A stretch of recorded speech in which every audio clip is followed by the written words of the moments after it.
মনে লাগলো বাড়া, দাঁড়া বাড়া, বসছি বাড়া।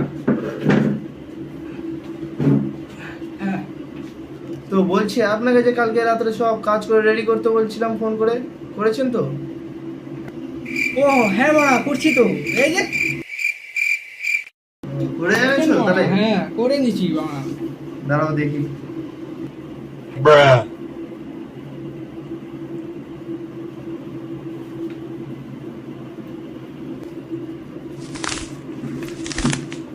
এটা আবার কি? আমার মনের কথা হলো আপনার বউকে আমার খুব পছন্দ, আপনার বউয়ের নাম্বারটা দেবেন। এবার এ তো ঘুমাচ্ছে। বাড়া ডিস্টার্ব মারে দিল বাড়া, সারা রাত ঘুমাইনি বাল। এটা কি লিখেছো তুমি? ওই কি লিখছি? ও না বাড়া, এটা আমার মনের কথা বাড়া, তুমি পড়ে নিলা।